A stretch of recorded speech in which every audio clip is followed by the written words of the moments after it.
देखिए इसमें ये हमने बताया है कि जो दो सेंटेंस जुड़ा होगा वो किससे जुड़ा होगा, पहले से या बाद से। और पहले की अंग्रेजी क्या होती है, बिफोर, और बाद की अंग्रेजी क्या होती है, आफ्टर। ये क्लियर है ना।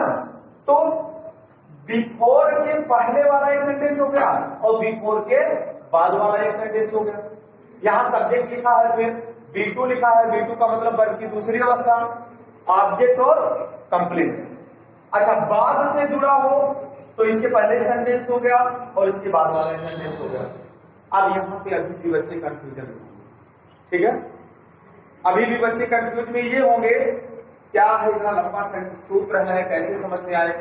अरे भैया कुछ नहीं, अपने दिमाग में वैसे बैठाइए। अगर पहले से जुड़ा होगा, ध्यान दीजिएगा, अगर बीच में पहले वाला होगा, पहले शब्द लिखा होगा, तो जो हम बनाएंगे, पहला सेंटेंस जो हम बनाएंगे वो किस में बनाएंगे, पास्ट परफेक्ट टेंस में बनाएंगे। किस में बनाएंगे, पास्ट परफेक्ट टेंस में बनाएंगे। उसके बाद जो दूसरा वाक्य बनाएंगे वो पास्ट इंडिफिनिट में बनाएंगे। किस में बनाएंगे, और अगर बाद से जुड़ा है, किससे जुड़ा है, बाद से जुड़ा है, तो जो हम पहले बनाएंगे वो पास्ट इंडिफिनिट में बनाएंगे और दूसरा वाक्य पास्ट परफेक्ट में।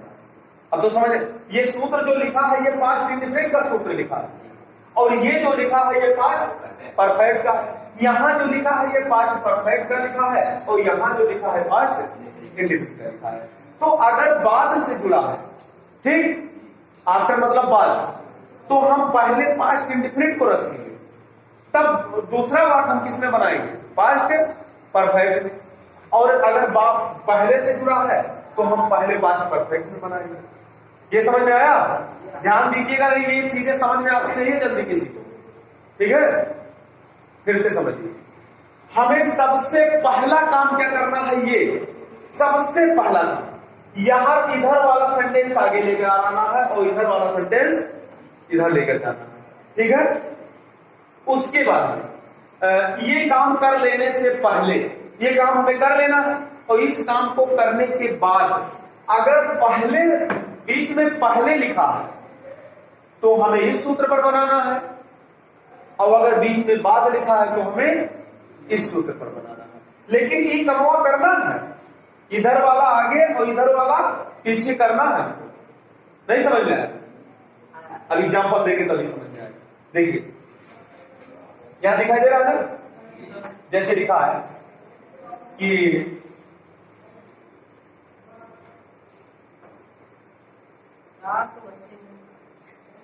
अध्यापक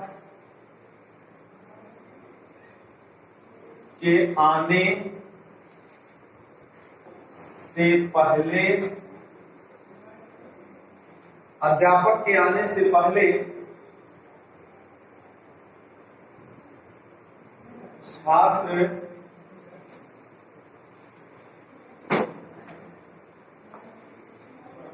कमरे में सो गए थे। देखिए स्टूडेंट्स में ध्यान दीजिए कि ये था थी थे आ गया तो पास्ट, और था थी के पहले ये आएगा परफेक्ट है कि नहीं भाई। अरे सो गए वर्ब है और सो गए ए आएगा, यहाँ पे ये पास्ट परफेक्ट है नहीं है, पहचान क्लियर है ना। अब भैया अभी तक जो मैंने एग्जाम्पल करवाया था वो एक सरल वाक्य था, लेकिन इसमें ध्यान देना ये है कि इसमें दो वाक्य है। एक वाक्य ये है कि अध्यापक आए, अध्यापक के आने से पहले, बीच में पहले दे रहा है, यहां पे देखिए से पहले। छात्र कमरे में सो गए थे, छात्र कमरे में सो गए थे, तो ये एक सेंटेंस हो गया, ध्यान दीजिएगा। छात्र कमरे में सो गए थे एक सेंटेंस है, और अध्यापक का आना भी एक सेंटेंस है कि नहीं है? नहीं समझ में आया? अच्छा, यहाँ पे ये पास्ट परफेक्ट टेंस पहचान क्लियर हुआ है?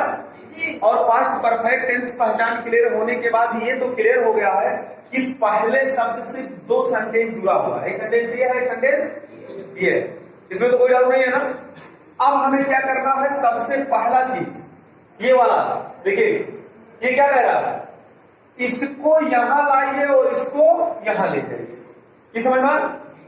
तो इसको यहां लाने का मतलब कि ये छात्र कमरे में सो गए थे, उनको यहां आगे करना है, उनको पहले बनाना और इनको बाद में बनाना, ये समझ में आया ना। तो सबसे पहले हमें किसको बनाना है, उधर वाले वाला, क्लियर बनाई। अब हमें सूत्र कौन रखे थे, बताओ, यमन वाला, ये वाला सूत्र रखना है, क्योंकि किससे जुड़ा है, पहले से, किससे जुड़ा है, तो हमें ये सूत्र रखना है। इसका मतलब कि हमें पहले पास्ट परफेक्ट टेंस में बनाना, किस में बनाना है, अगर पहले से जुड़ा है तो सबसे पहला वाक्य जो बनेगा वो पास्ट परफेक्ट में बनेगा और दूसरा वाक्य पास्ट इंडिफिनिट में बनेगा। तो हमें छात्र सो गए थे, स्टूडेंट्स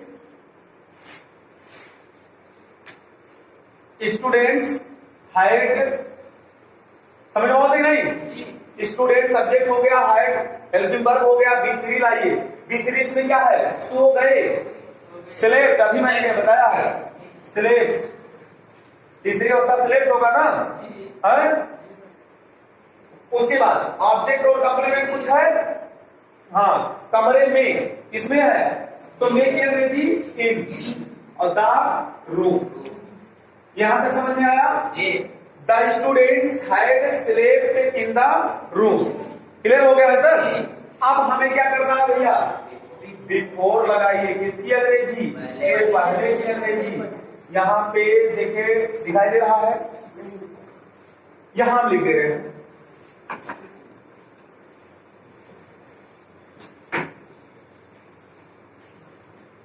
यहां दिखाई दे रहा है ना। चलिए, ये अभी इधर वाले सेंटेंस बना हुआ है, अब मैं क्या लिखूंगा, बिफोर, क्या लिखूंगा, बिफोर। अब बिफोर के बाद क्या करेगा, सब्जेक्ट, क्या लिखिए, अब सब्जेक्ट हमें किसका लिखना है, अरे एक सेंटेंस पूरा है तो दूसरे का सेंटेंस को उधर बनाना है, तो दूसरे का सेंटेंस क्या है, ये है, इधर वाला उधर बनेगा, उधर वाला तो आगे बन चुका है।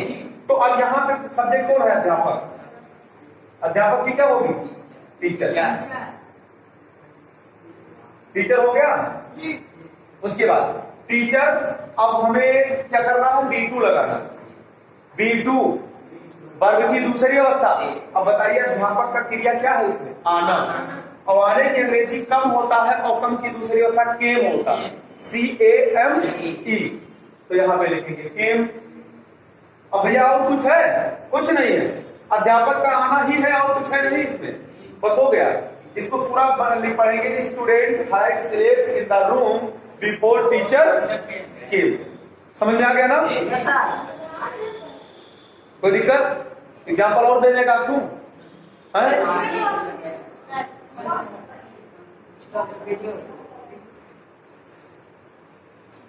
बाद वाला एक एग्जाम्पल बता दें, हाँ एक एग्जाम्पल बाद वाला बता दें, मिटा दे यहां तक पूरा।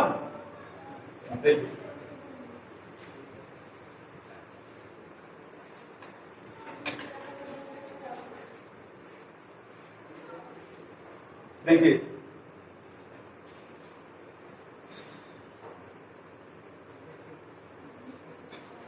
हाँ, मेरे घर जाने के बाद, ठीक है, वह खाना खाई थी। देखिए भैया पहचान करिए, लगभग सभी लोग पहचान क्लियर हो गया होगा। अरे अंत में खा आ गया फर्स्ट और खा के पहले ई आएगी, ई बड़ी ई, ठीक, और क्या खा मतलब खाएगा, वर्ब हो गया। अरे भाई खाएंगे तो शरीर काम करेगा, तो ये क्या है, वर्ब है। तो यानी पास्ट परफेक्ट क्लियर है। अब पास्ट परफेक्ट क्लियर है और बीच में के बाद आ रहा है, अगर मतलब कि मेरा घर जाना एक सेंटेंस है और वह खाना खाई थी एक सेंटेंस है, क्लियर है ना। अब इसका हमने बताया है कि क्या करोगे, इधर वाला इधर और इधर वाला इधर, ये तो कभी भूलो मत। तो यहाँ ये वाला पहले बनाइए, ये वाला पहले बनाइए, वह खाना खाई थी। अब भैया किस पे रखना है, बाद वाले पे, और बाद वाले पे क्या कह रहा कि अगर बाद से जुड़ा हो तो पहला जो बनेगा वो इंडेफिनिट में बनेगा। किस में बनेगा? और भैया इंडेफिनिट में बनेगा तो पहले हम लिखेंगे ही सी लिखा जाएगा वहां का ना, खाई थी, खाया नहीं, समझ में आया ना? सी, और उसके बाद में यहां सूत्र लिखा है, सब्जेक्ट हो गया B2 ईट एट, दूसरी अवस्था क्या होगा? एट, ईट मतलब खाना और दूसरी अवस्था एट, सी एट। अब भैया वो खाई थी तो क्या खाई थी? खाना यानी फूड। अब कुछ बचा है? और कुछ नहीं बचा है। अब उसके बाद हमें क्या लिखना है? आफ्टर। क्या लिखना है? आफ्टर। उसके बाद अब क्या करना है भैया? यहाँ इसी सूत्र पर चलिए, सब्जेक्ट लिखना है। क्या लिखना है? अब सब्जेक्ट का मतलब वही पास्ट परफेक्ट में बनाइए इसको। तो सब्जेक्ट इसमें कौन है? मेरे का मतलब मैं, और मेरे का मतलब मैं। सब्जेक्ट रूप का हुई आई, कर्ता के रूप का बनी आई बनेगा, तो आई हो गया। और हैड लिखेंगे, हैड तो लिखेंगे, सब्जेक्ट क्या लिखा जाएगा? सब्जेक्ट हो गया हैड। और उसके बाद B3 क्या है? जाना का अंग्रेजी क्या होता है? गो की तीसरी अवस्था